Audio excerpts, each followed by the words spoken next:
Good evening once again. My name is Eugene Adavare. I'm the host for tonight's session. So, welcome to Design with You, and we are having Oluwakemi tonight. So, for those that don't know, Design with You is a weekly series we organize to introduce designers and seniors or seniors in the industry. The goal is to basically have seniors talk about topics that we need to be familiar with. Last week we had Legion talk about the psychology of UX design, and this week we are having Oluwakemi talk about designing for the blockchain industry. So I believe a lot of us already know Kemi. Kemi is the founder of designpal and a host of others, and she'll be taking this session up right about now. So Kemi, are you online, please? Yes, I'm here. Awesome stuff. So for the next couple of minutes, we'll have Kim talk to us about the designing for the blockchain industry. And after which, if we have any questions, we can ask her and move on from there. So Olua Kemi, thank you for honoring our invitation, and the floor is yours. Okay. Hi everyone. Good afternoon from here and good evening from +234.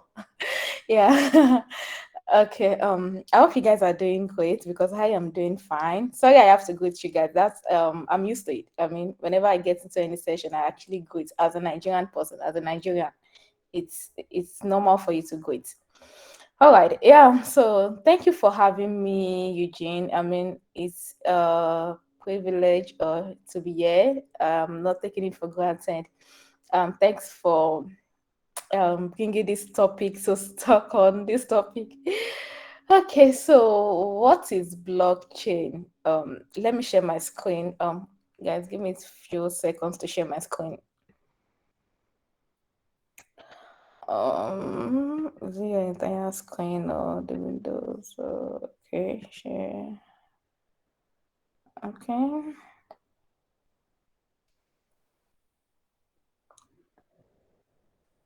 All right. I believe everybody can see my screen. Yes, we can. Um, okay. All right. All right. So we're here. So I know a lot of us have been hearing of blockchain Web3, but let me bust your brain. In case you don't know, Web3 is actually blockchain. It's just a technical jargon that's they're just trying to make you people maybe seem lost or maybe seem confused or like hype what it's not. So blockchain is actually Web3 and that is it. So in case you've been hearing of Web3, it's just blockchain. It's blockchain. Now, as a designer, as a traditional designer, sorry I'm using that word, but I'm trying to look at a way I can put it, like as a designer that isn't into blockchain yet or don't even understand what blockchain is all about. So I also moved into blockchain design last year, I think middle of last year, if not June or July. That was when I moved into blockchain design. And I'll tell you that one thing about the industry is you just have to always be teachable and you should be ready to learn. Blockchain design isn't like any other design.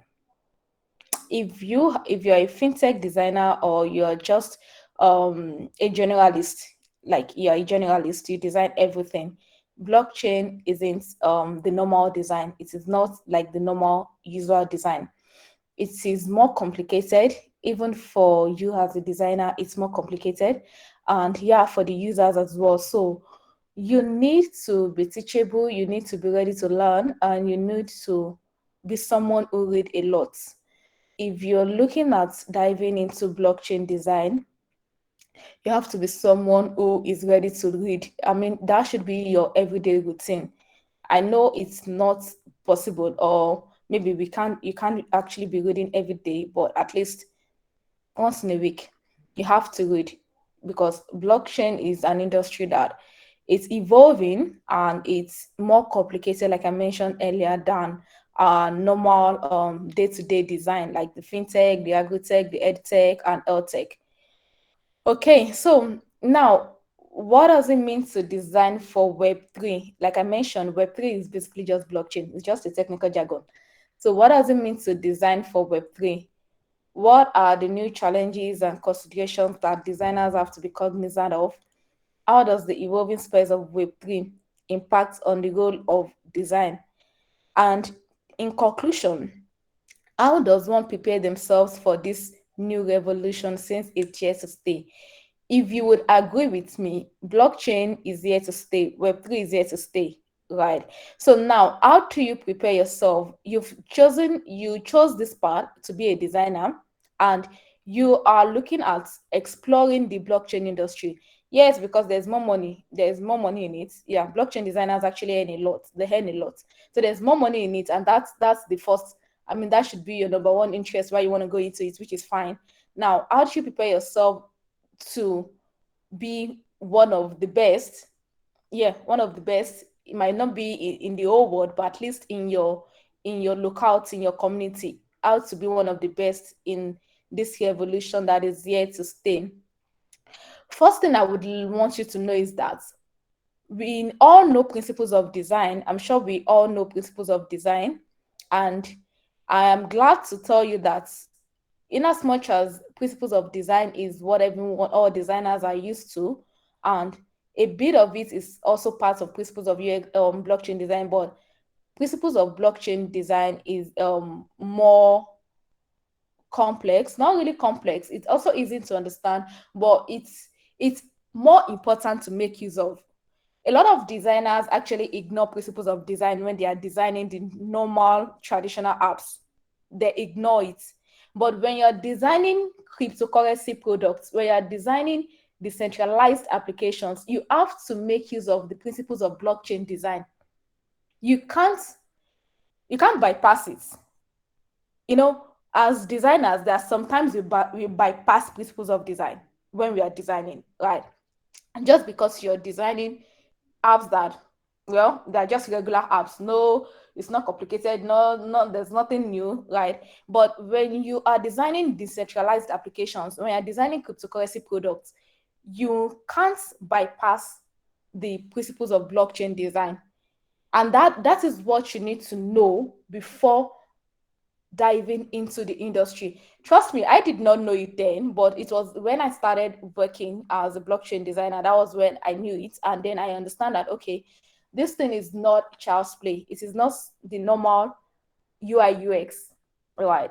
Yeah, it is still the normal UI UX, but it's more deeper and it takes more from you.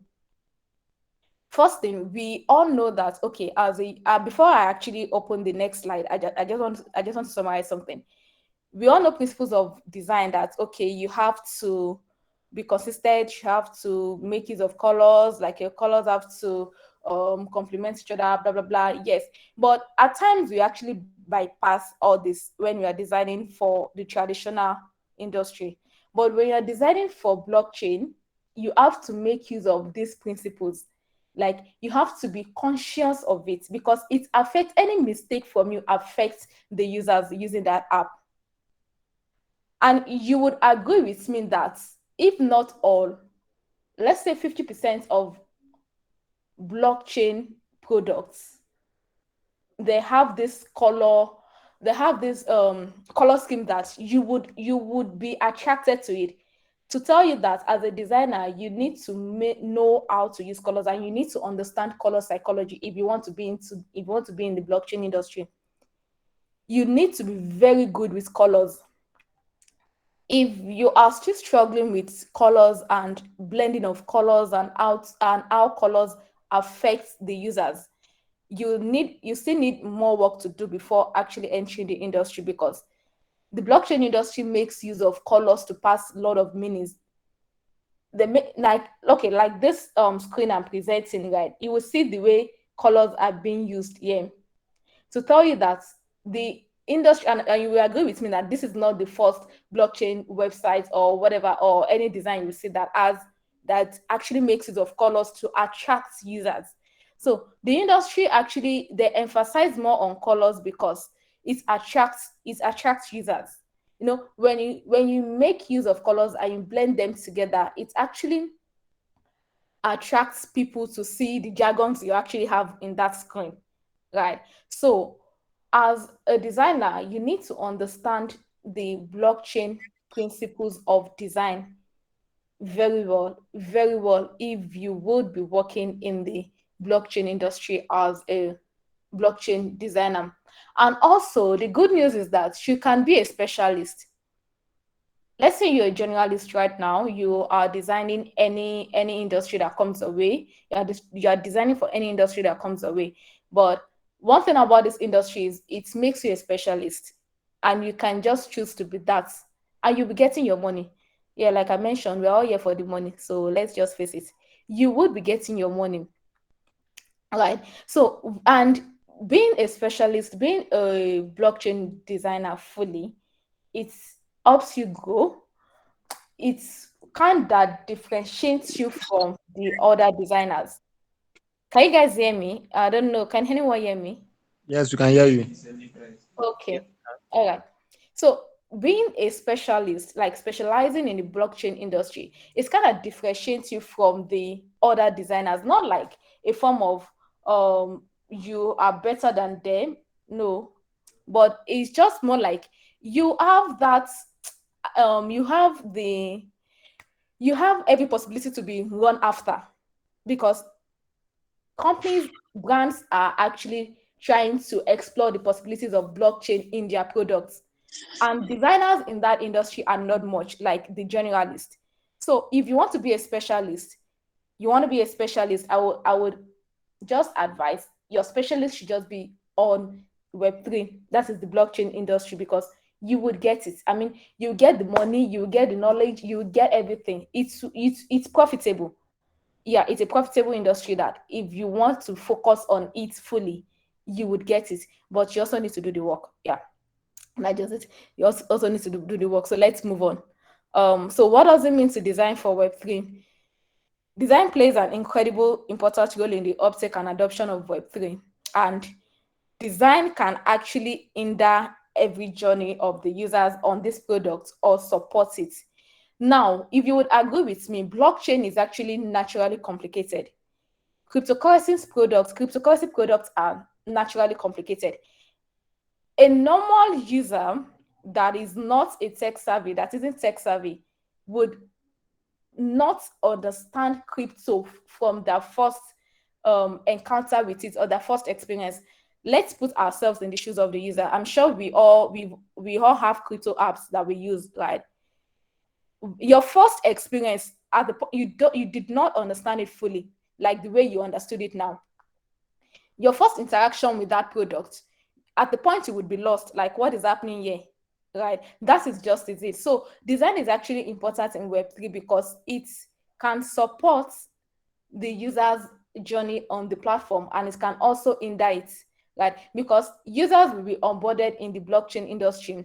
We are trying to let people know that, okay, this is what this thing is all about, and this thing is here to stay, right? And it's like the future. Let's put it that way. So it is the future.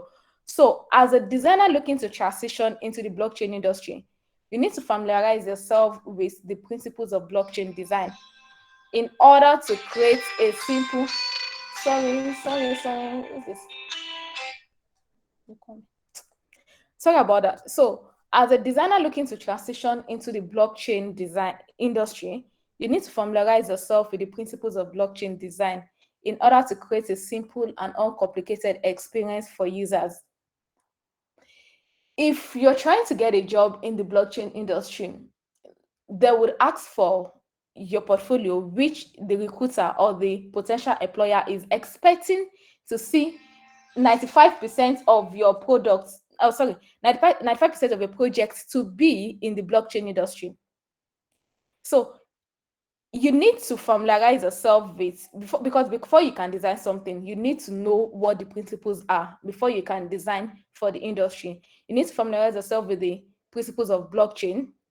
Right. Now, what are these principles? First, you need to understand human-centered design.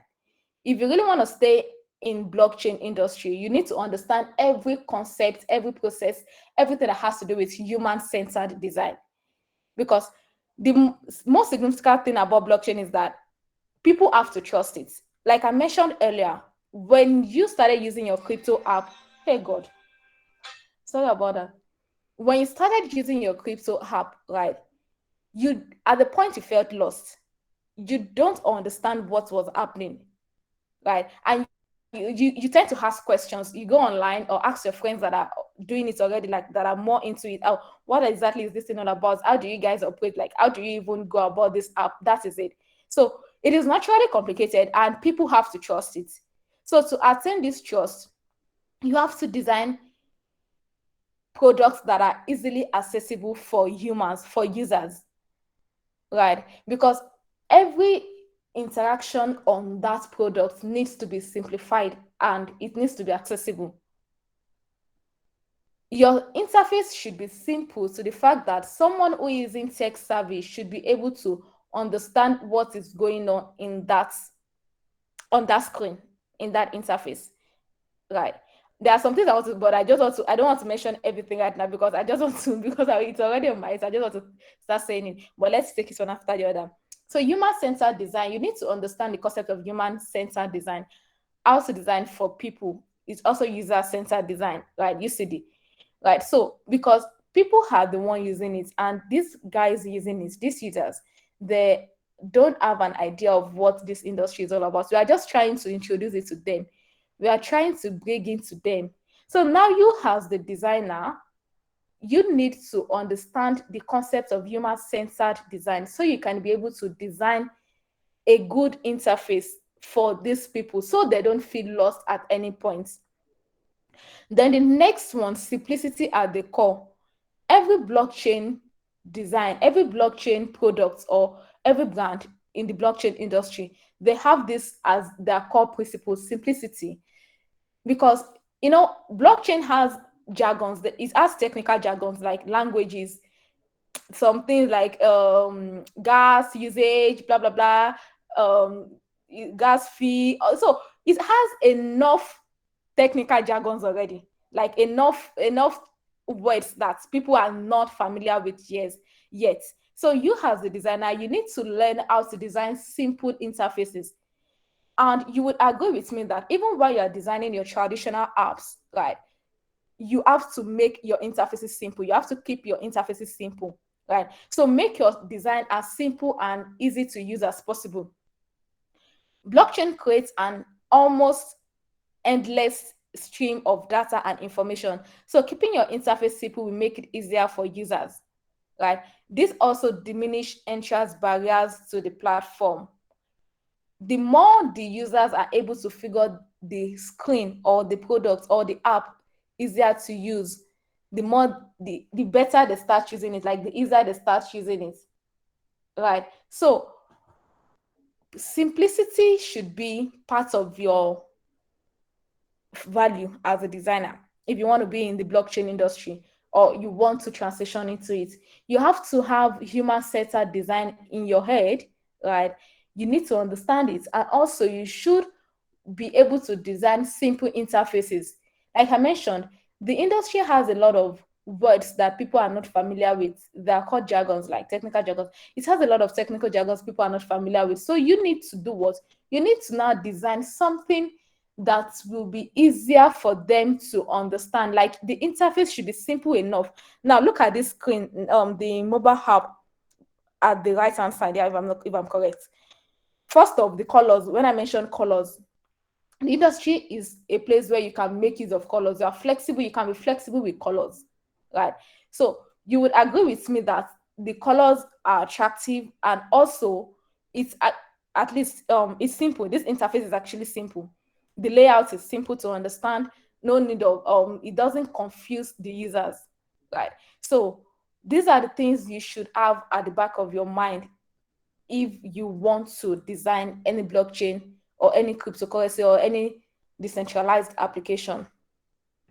Now, the next one, designing for trust. So designing for blockchain means you're designing with the intention that that product can be trusted. People are investing, they're saving their money, like they're investing in terms of like wallets and all, using Ethereum and Bitcoin and all, and coins, but they're actually saving, they're investing money. So you should be able to design for trust. How do you design for trust? Make your design as transparent as possible. You will actually still get to transparency, but it is intertwined, like both of them are more like same thing. You need to learn to design for trust as a designer, because you have to maintain trust with the users in terms of information. Like I mentioned earlier, these guys don't understand what this industry is all about, the users.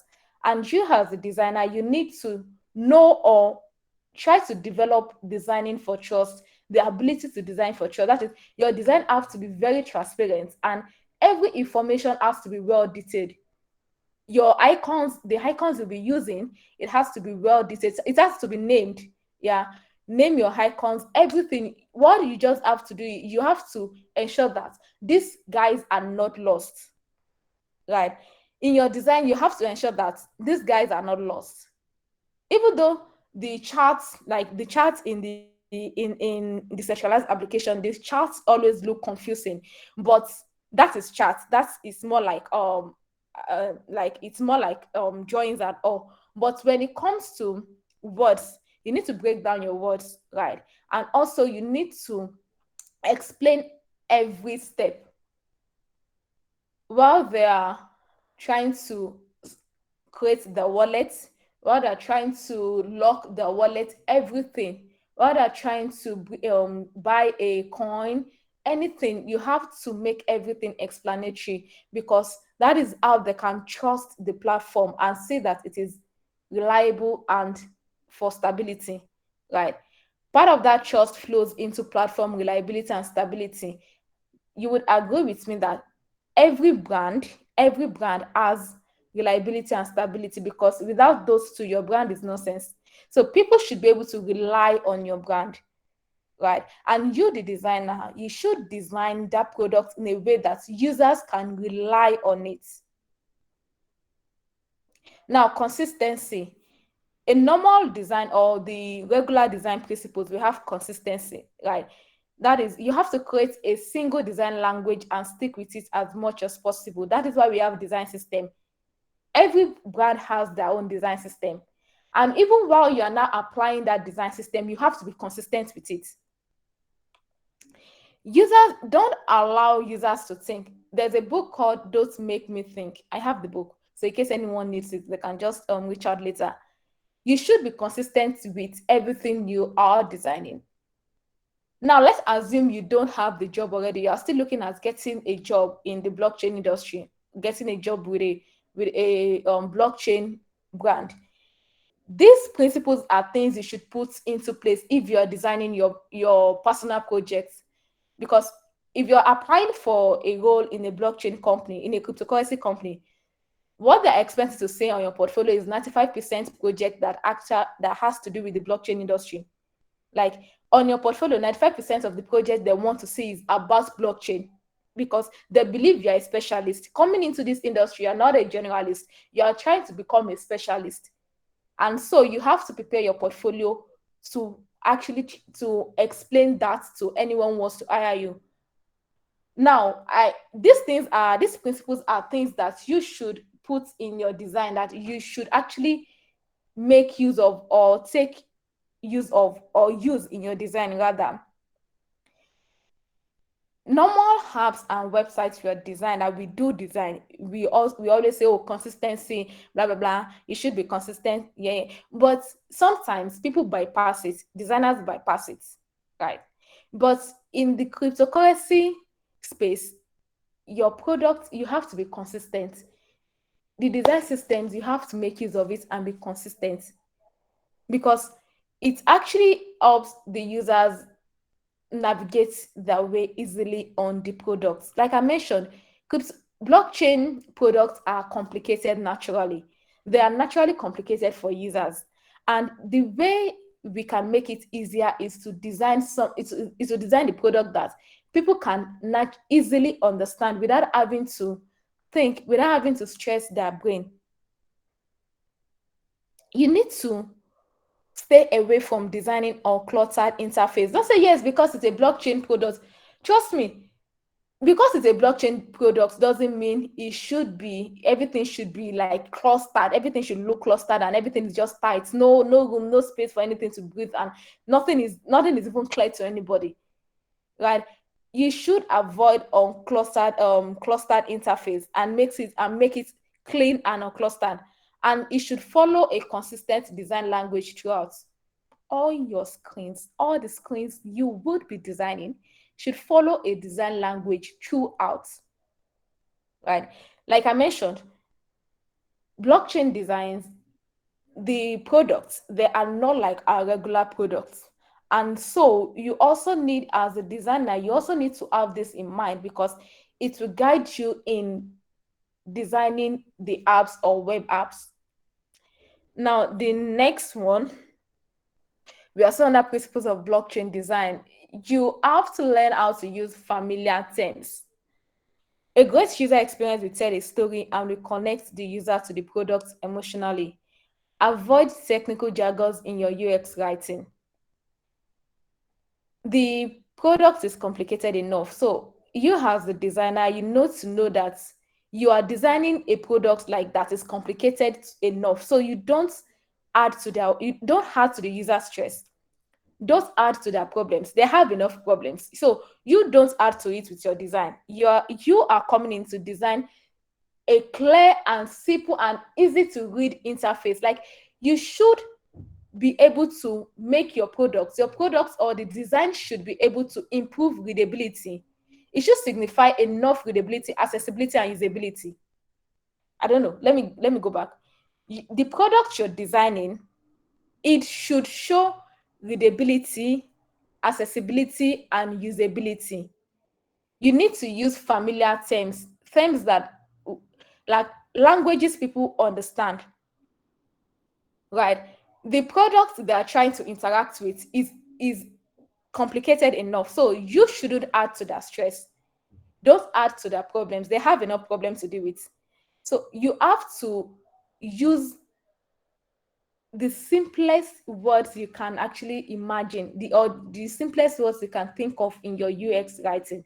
Yes, there are UX writers, but UX writers work with UI and UX designers. So if your UX writer is using some jargons, some languages, please tell the person, please, can we actually break down this language? I mean, this thing is being too technical. Please, even you as a user, if you're a user, like what I tell my team, so that you are now, compare yourself and put yourself in the user shoes. Do you understand what you just designed? Look at it as you are the user, you are the one using this product, or you want to use this product.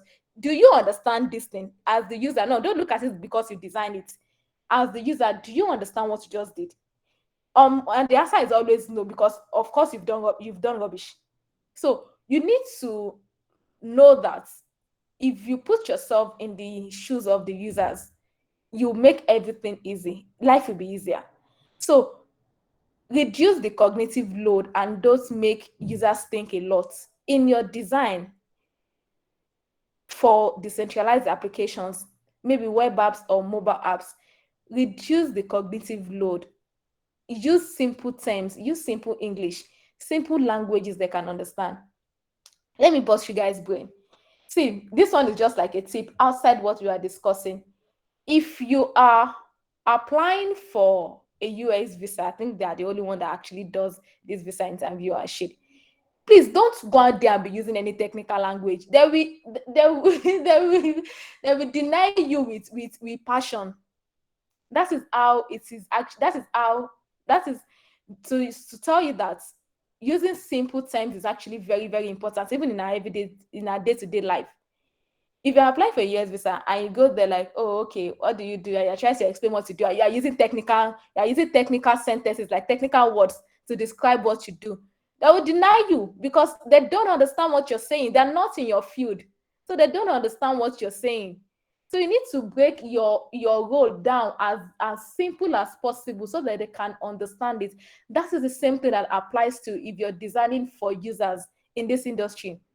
You have to reduce their cognitive load and help them understand what you are doing at every stage. At every interaction needs to be easily explained. Now the final one, transparency. I mentioned it under designing for trust. In this industry, you have to learn to be transparent with your design.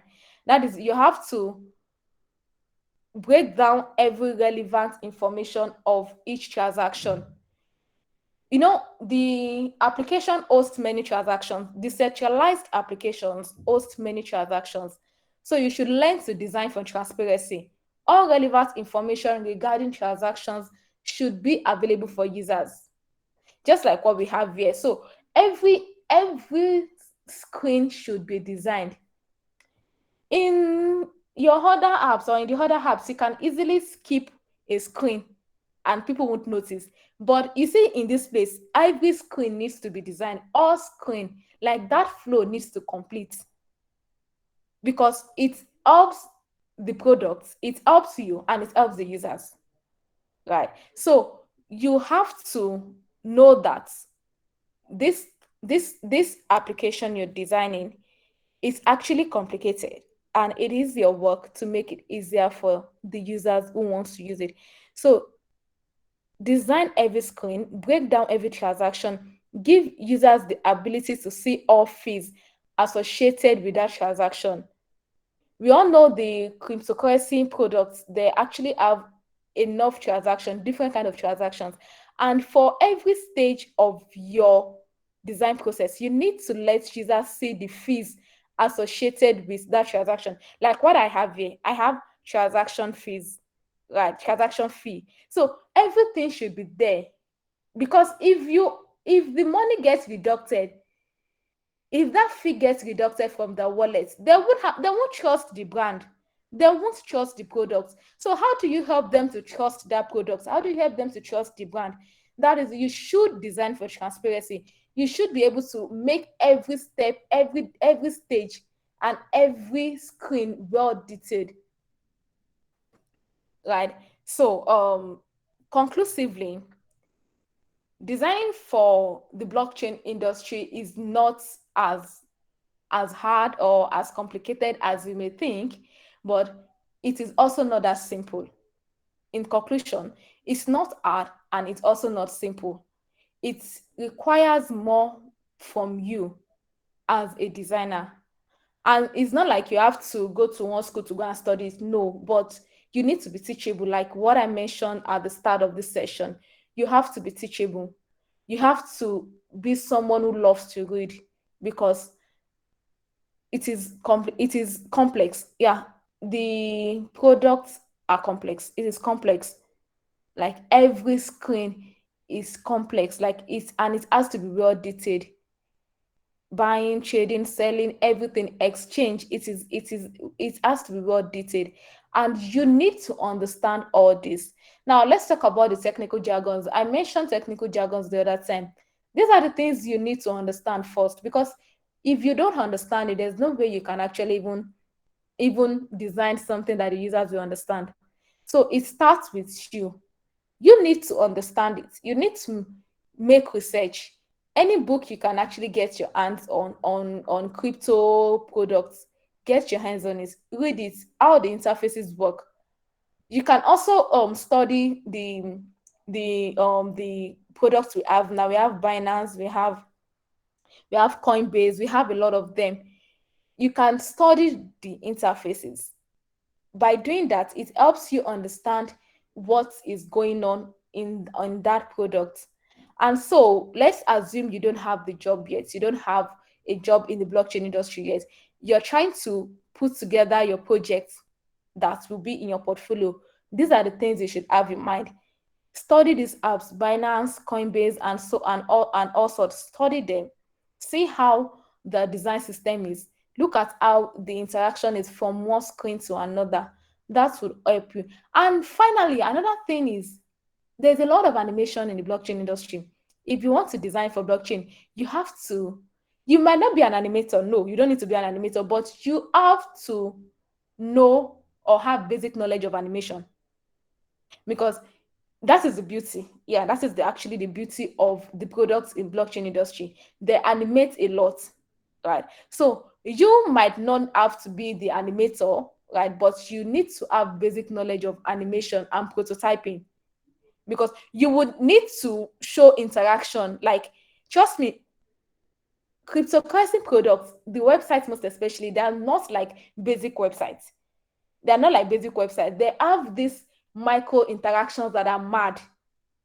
And it is just the way it is, because you're trying to entice, like I mentioned, something that you feel that people don't understand, people are not used to. You are trying to bring them into it. And what do you have to do? You have to entice them. So animation is one of the way of enticing your users. The micro interactions, the animations on the platform. So you don't need to have like an advanced knowledge in animation or prototype or whatever, but at least you need to understand basic animation. So even if the animator is doing nonsense, you can actually like talk to them, and then you guys brainstorm and see, like, you are the designer, and you know what you want, you know how you want the interaction to look like, right? So please, in this industry, let simplicity be your best friend. Yeah, let me put that way. Let simplicity be your best friend. No need to make anything difficult or complex or complicated for anybody. You have to ensure that at every stage the user gets to on that platform, on that product, they should be able to access it. You need to design for usability, readability, and accessibility, right? You have to express those thoughts, the ideas in the most simplest terms, right? If it's possible, you can give full meaning of some things. Like, there's some short forms of some terminology, some languages. You can give the full meaning. Yes, it's see, this product, you have enough time, or you have enough power to do anything you want to do. That is educating the users. You have to educate them. That is why crypto products always have a screen that looks more like education, like explaining what they're all about, what they're about to do. Okay, let's say you're talking about security. They have to secure that wallet. You need to explain the step to them. So all those screens are screens that you should know that you have to design it. That is blockchain education. You have to educate them. Okay, why are you have to secure your wallet? Okay, why do you have to secure your wallet? This is why you should secure your wallet. Those are the screens that you can easily bypass if you are designing for any other industry. But right here, you need it. You have to add it. Like, those screens have to be there, because without it, the users will feel lost. They don't know what they're doing. This is a new industry to them. They don't understand anything, and it is your job, it is your work to make it simple, to make it easier for them to understand, right? So you have to bring in crypto or blockchain education as well. Every step needs to be explained. Securing their wallets, why do they have to secure their wallets? You need to write it there. Oh, they have to lock their wallets. Why do they have to lock their wallets? You need to write it. You need to write the contents. So you have to work with a UX writer that understand that users should be able to understand every language on that product. Yeah, you might not be a good copywriter or content writer, which is fine. It is not your job. We have UX writers, but make sure that your UX writer is using simple terms, simple language, something that words that they can easily understand, not grammar. Not your users don't need to carry dictionary because they are operating, or they are trying to interact with your product that is in the blockchain industry. They don't need to carry what like call a dictionary. They don't need to start looking at dictionary, because they are interacting with your product. And every step of the way, you have to explain everything they are doing to them. Right. So I think I'll stop here. Now let's go into how do you get the jobs. Let me just add that in. So how do you get the jobs? We have a lot of crypto platforms where you can get jobs, right? There are for freelancing and there are some also for full time. And there's one short route that you can actually use. The one I use, you can search for cryptocurrency startups. Like, yeah, startups that are in the blockchain industry. There are a lot, there are many. You can search for them, send a cold email to them, or code DM, maybe on LinkedIn or whatever. That is how you can, like, the simplest way or the easiest way to get into it. All the jobs some of them are posting, they are looking for people that have maybe 4, 5, 6 years experience in the industry. Yeah. But if you do the work yourself and you shoot your shot first, it is more easier to get their attention because you shot the shot first. So that they can actually, they would give you a listening ear. The worst was when they see your portfolio, they might like, okay, okay, this is not up to what they want yet, right? Because you have to be extra, extra good. You have to be extra, extra good with colors, understanding of color psychology. You have to be extra, extra good with it if you want to design in this industry. And yes, it is sweet. Being a specialist, being a blockchain designer, it is sweet. Trust me. Blockchain designers, blockchain engineers, they are seeing bastard money. They are seeing bastard money because they are doing the work. They are doing the work. So it is sweet, but it also starts with you. It takes a lot from you. You need to be able to commit the time to learn about the industry, to know that these are the things you need to include in your design and not overlook it. All right, so let me stop here for now and let's take questions. I don't know. Hope I've been able to say something meaningful. Yeah. It was awesome. Thank you so much. Yes, you Yeah. have. Thank you. Thank you very much. So, I think right now we'll take questions from anybody that has questions. You can either drop the questions in the chat or you can unmute your mic and ask the question. I think we have one question in the chat right now from Newman. It says, speaking of animation, is it always necessary? I know it's vital in the product's website, but for the app, is it important as well? Okay. For the applications, it's not really important. It's not that important for the application, but for websites, yes, it is more like paramount for website, but for applications, not really. Okay, thank you very much, Newman. Hope your question was answered. Please, if you have any other questions, you can drop them in the chat or unmute your mic. I think we can hold on a bit for that. Okay.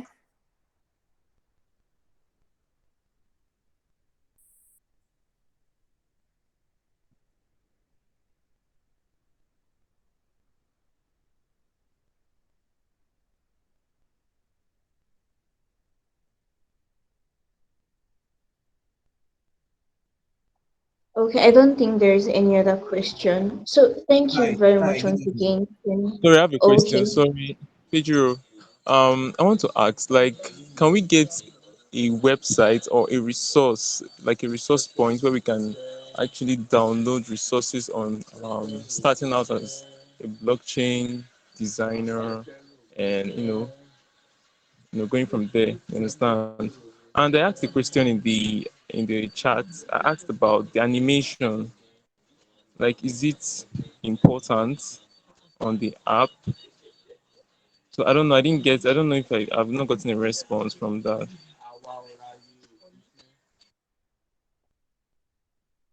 Okay. Yeah, so for the websites where you can learn about, you said a website where you can read about starting out as a UI or as a blockchain designer.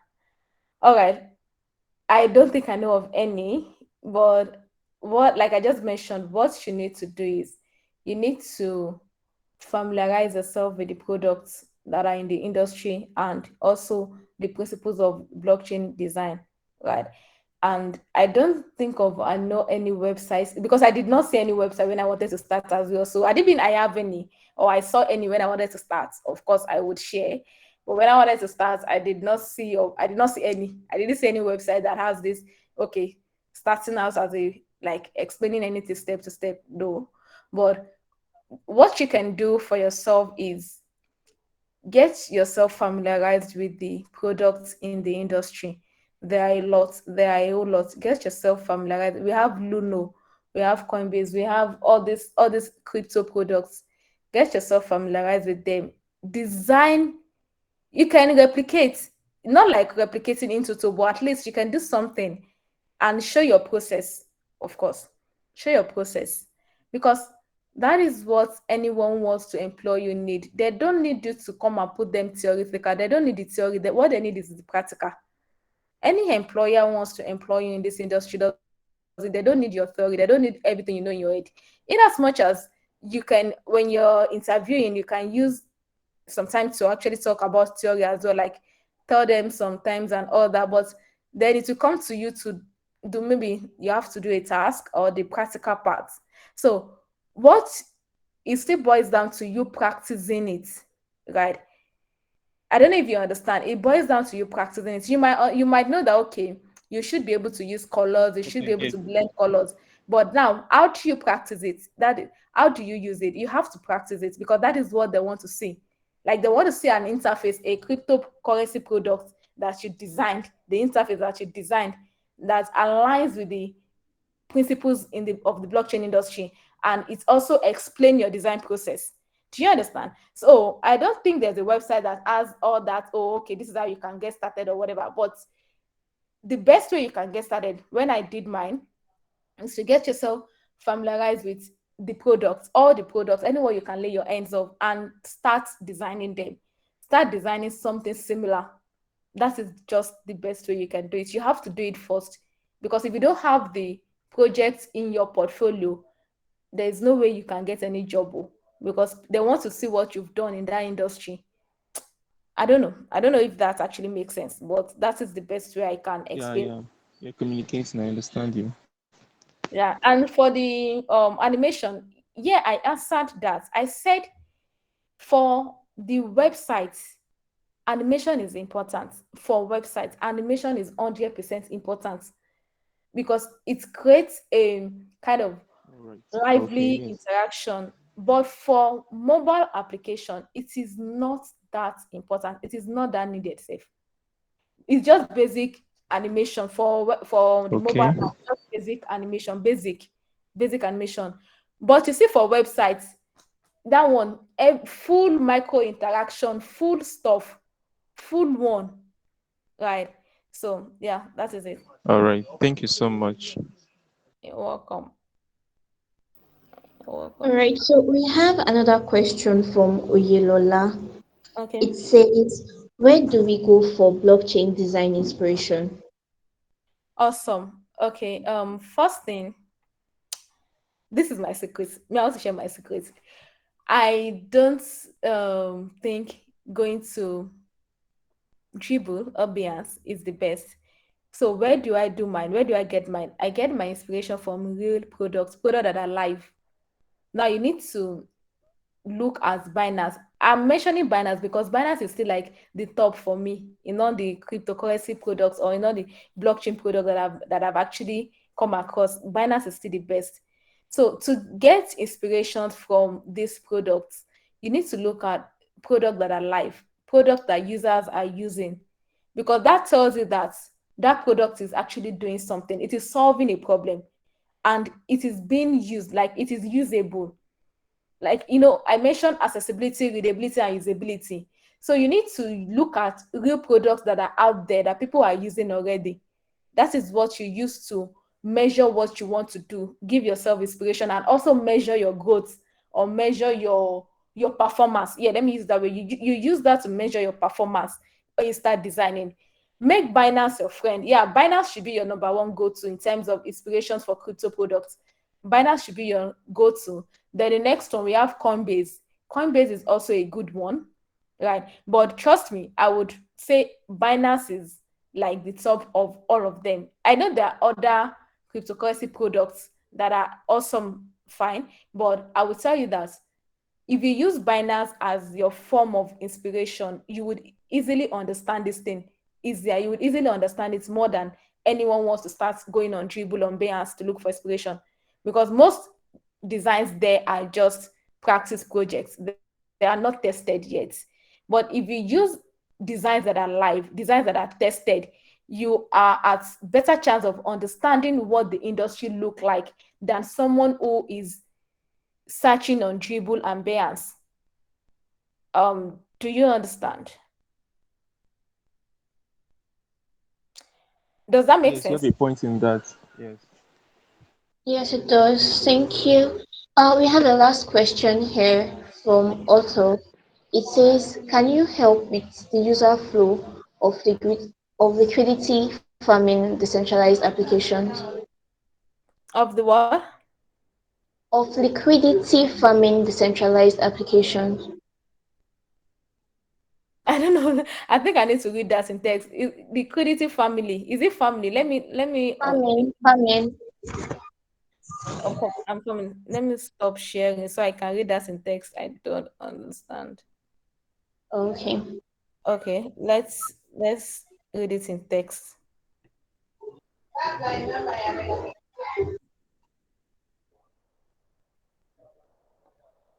All right. So where's The question was asked by oh, okay. Can you help me with Otto. the example of liquidity farming decentralized application? Okay, so one thing with this is that each brand has their own flow. It's just like Flutterwave flow isn't the same with Paystack flow. I don't know if you will understand me. So each brand has their own flow, and it is not the same, even though it's same terms, like the same language, but not the same on all products. Yeah. So if I give you the one for a particular product, now that is not like that is what all the products in that industry is using. Right. So you just have to know one, and you have to study it. Like, I mean, I can't start giving the flow right here now, but you have to study it, probably make research on it and study that on your own. And like I mentioned, it is not the same for all brand. The flow is not the same for all brand. Each brand has their own flow, but the end goal is just to make the experience and interaction easier and understandable for users. All right, thank you very much. Otto, I hope you got that. Okay, there's a last question. Wow, we're having two more questions. And Kemi, would you have time to answer the questions or should we round Yeah, off? yeah, no problem. Okay, so Sadorafiu says, how is your approach like when you are now adding new features to a product? Okay. So the approach when you're adding new features to product is when you're working with a company, a sane company, yeah, like a normal company, a sane company that has team and everything in place. There is something called brainstorming session. Before any feature is being added to a product, the team have to brainstorm on the best approach to use for it. Now, look at, I think I told someone yesterday that you need to get a job and work in a team, because a lot of designers don't understand how to work in a team. Like they because they're freelancers, there are so many things you still need to know as a designer that because you're freelancing, you still don't understand it. So now when you're adding new features to a product, you have to brainstorm with your team members. When the stakeholder brings the features, okay guys, we are adding this feature, the user this is the user story, user should be able to do blah, blah, blah, blah, blah. Okay, all right, fine, so guys, work on it.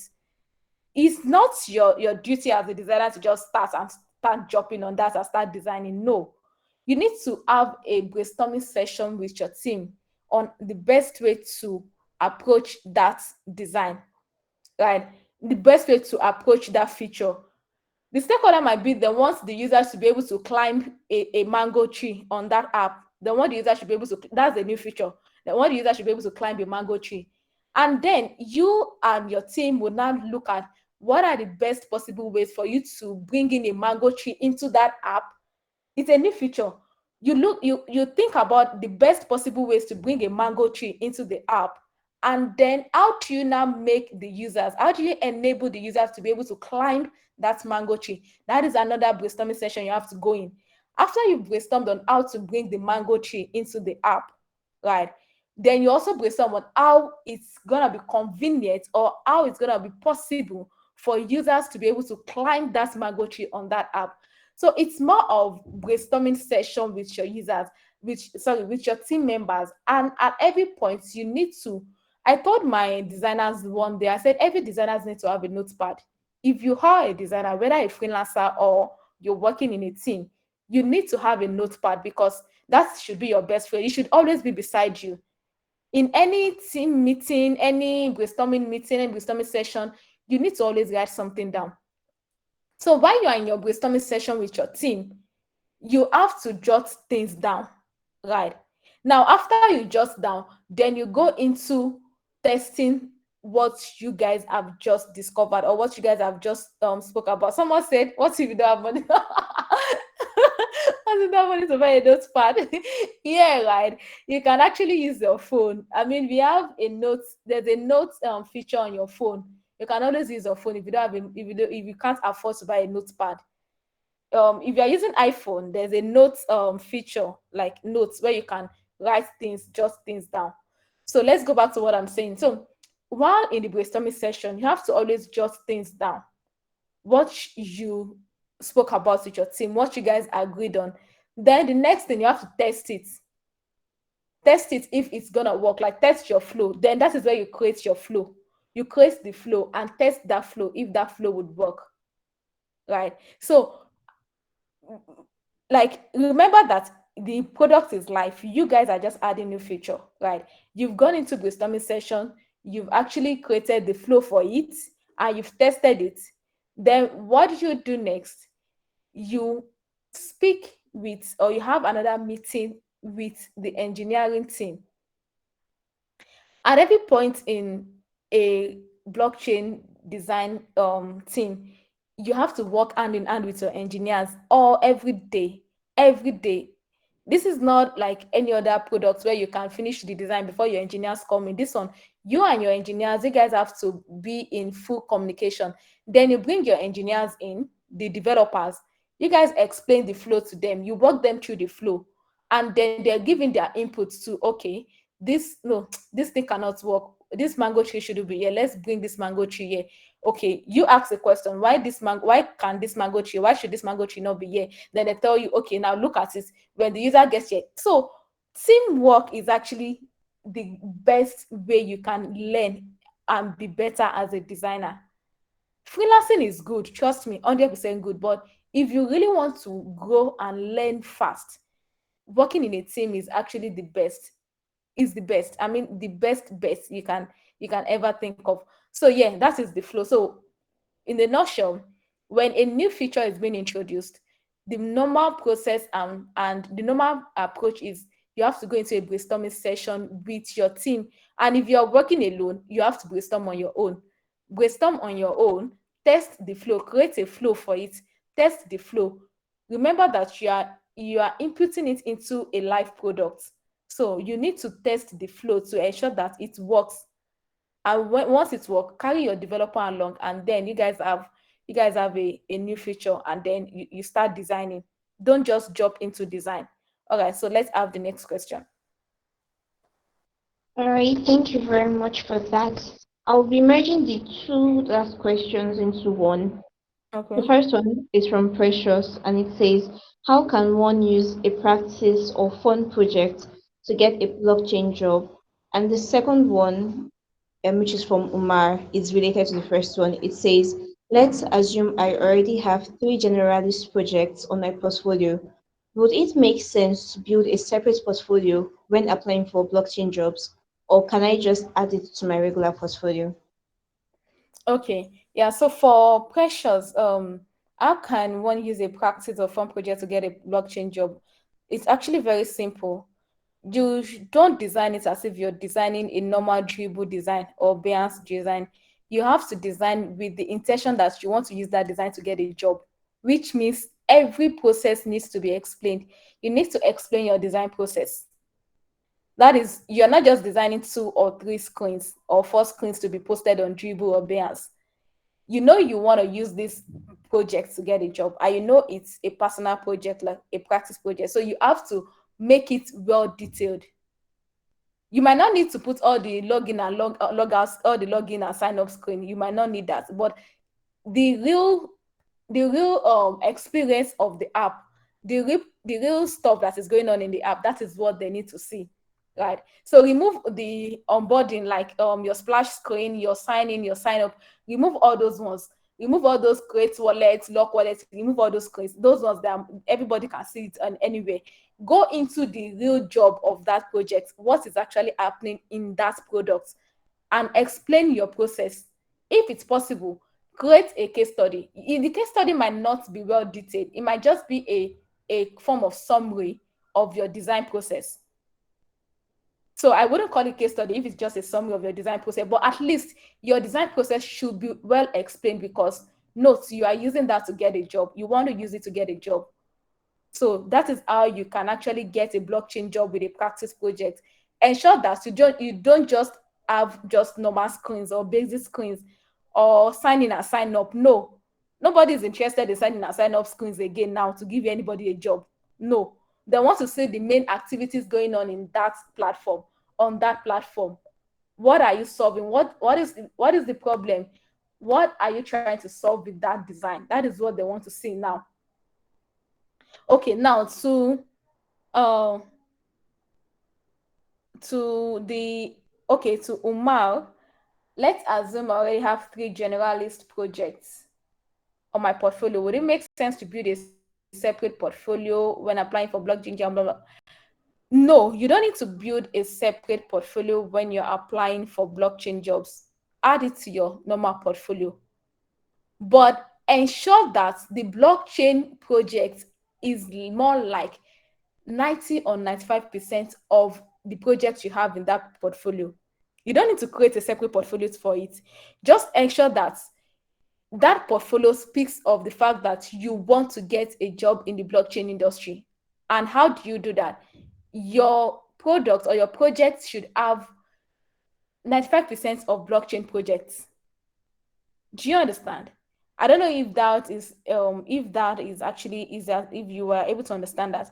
You don't need to create a separate portfolio. Make use of your normal general portfolio, but work on blockchain projects and let it carry 95% of the projects in that portfolio, so that any potential employer who sees that portfolio would know that you need a job in the blockchain industry. That is what you're trying to get. You're not trying to get a job as a regular person, as a general designer in any industry. You know, if you have a portfolio that is directed to one industry, it is actually easier to get a job in that industry than someone that just have every design on that portfolio, edtech, health agri-tech, everything. If you are trying to be a specialist and you have your portfolio designed to that industry, it is actually easier to get a job there than anyone who has different designs in all industries in that portfolio. So no need to create any other portfolio. Just make sure that you add the blockchain projects you want to design, add it to that portfolio, and let it carry 95% of the projects in that portfolio. Does that make sense? Yes, it does. It makes sense. Thank you very, very much for your time this Hello, afternoon for sorry. you. I need. Hello. Yeah, Hi, also can hear you. Okay. Good evening. good evening. Yeah, I have one question to ask. Okay. Okay. In designing a pet project related to blockchain, Mm-hmm. I know a particular product might be doing more than one thing, Okay. and it might be complicated trying to replicate what that particular project does. Can I just pick up a particular task that a user can complete on that product and design it? Okay.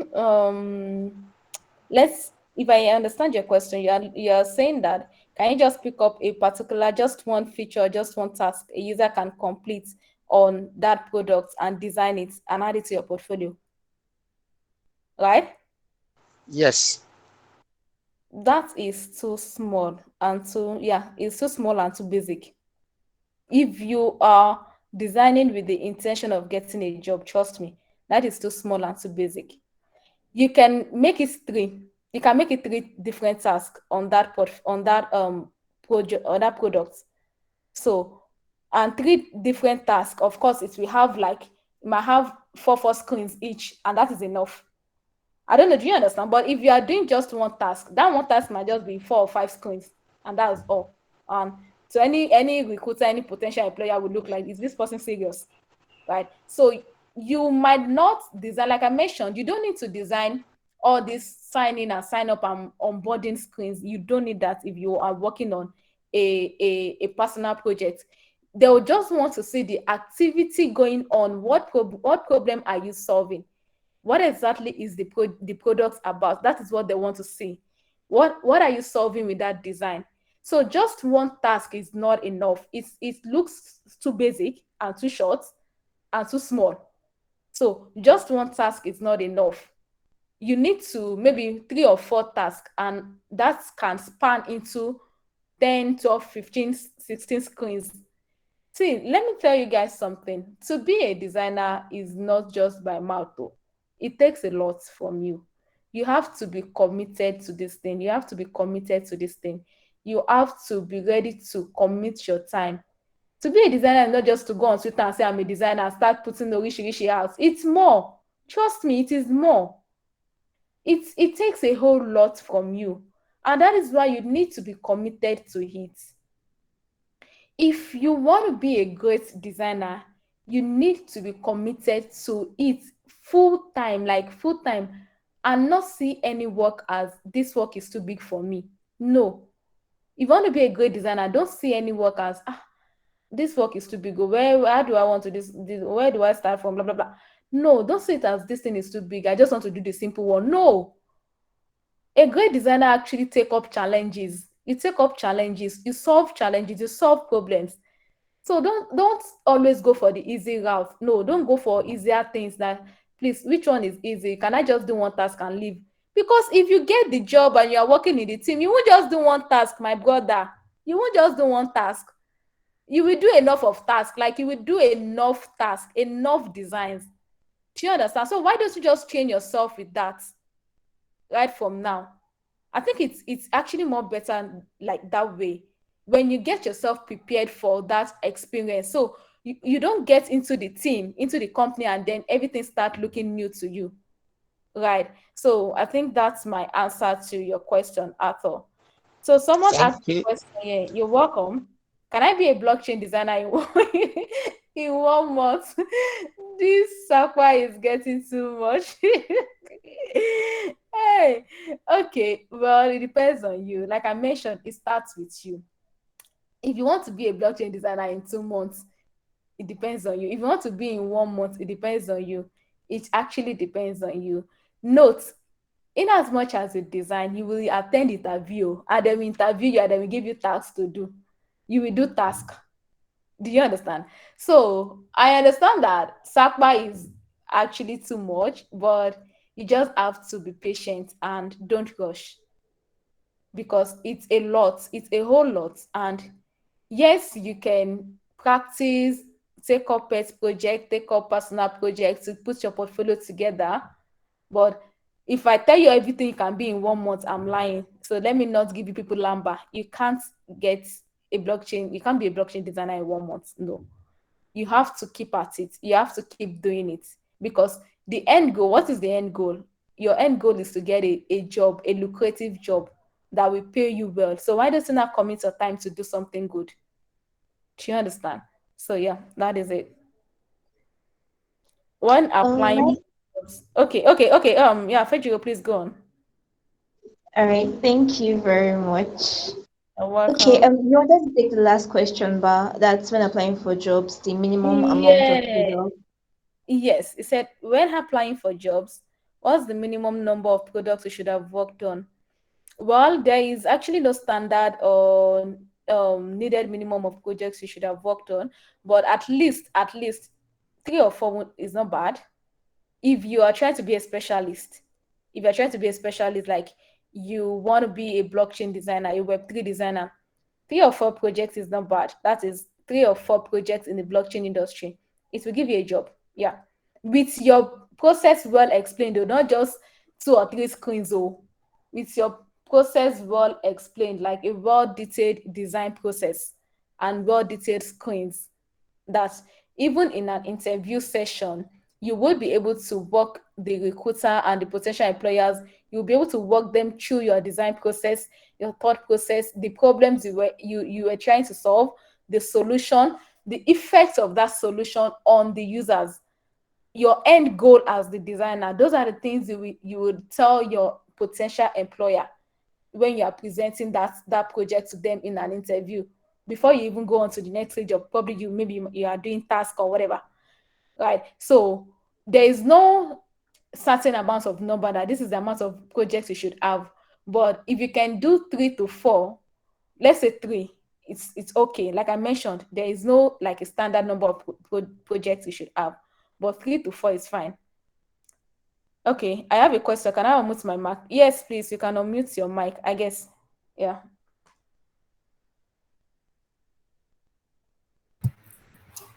Hi, Jamie. Good evening. Hi, good evening. Okay, so I have a question. So being somebody that's been in the design industry for a while now, what would you say that product design is heading towards? Because for me, every day I wake up, I see people designing screens, designing apps and the rest. Yeah, but that's not a problem. But I just want to really not go through the route that a lot of people went through in terms of how they were able to scale their career very fast. So what would you say is the future of product design? Is he Web3? Is it still the same thing that we have been doing, or is there what's it called? Is there a whole new different perspective coming as regarding product design that one needs to jump on? Okay, yeah, good question.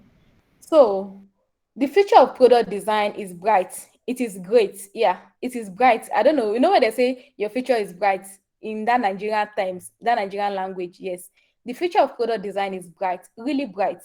And you can be whatever you want to be with product design. Being a product designer, you can be whatever you want to be in life with it. Now, um, it takes a lot, like I mentioned earlier. It takes a whole lot, and you don't just get there in at the twinkle of an eye. But you have to pay attention to every process you go through in life. You have to pay attention to it. Now, if you're at this stage, and at this stage you're trying to get a normal job, like not in the blockchain industry, probably as a generalist, you're trying to get a job, pay attention to what you're doing at that point, how you're designing, what you're designing. Are you growing? Are you learning? Like, pay attention to that stage of your life. And then if you now get to another stage, like you're going higher, pay attention also to what is happening to you at that time in the industry. Are you gaining a lot? Are you learning? Is there any changes? Is there any improvements? Like, because growth is actually important. Growth is important. Like I mentioned, the future is bright, and people or companies are hiring a lot of designers. See, there are different titles. um this week I got a job as a product design manager, so let me share that good news with you. So there are different titles coming up. If the company can see what you are capable of doing, they can see what you've done and what you're capable of doing. There are different positions in this design industry We have product design manager, we have head of product design, we have product lead. There are different positions, and there will be more. More would be coming in. And how do you get there? Don't stop. Don't give up. Keep pushing. Yeah. Keep applying pressure. If someone would tell me that at the now in at this point in my life, I would interview, like I did the interview and I would get the job as a product design manager, I would say the person is a lie. Yes, I can show you people my email, like my welcome email, the employment offer. I got a job this week as a product design manager. I don't need to be designing. Like I manage designers now. I don't need to be on Figma every day designing. Or now I have designers that work with me and I collaborate with engineers and product managers and all. Understand? Now I'm in a managerial position now. Do you understand? So at every point of your career, you need to pay attention to what you're doing. You have to be intentional, because all these things doesn't just come automatically. You need to work for it. So if you see people posting their designs on social media, and you feel, oh, okay, that is not it. It's not it. You need to focus on your life and focus on what you want to get out of the industry. Like I mentioned, the future is bright, and there are a lot of positions and titles that will still be coming in, and brands, companies will be needing more people. They will be needing more designers. So trust me, you have every opportunity, you have every chance to fly as a product designer. You have every chance to fly. It just depends on you. What can you do? What have you been doing? If you get into an interview room, in an interview session, can you prove yourself?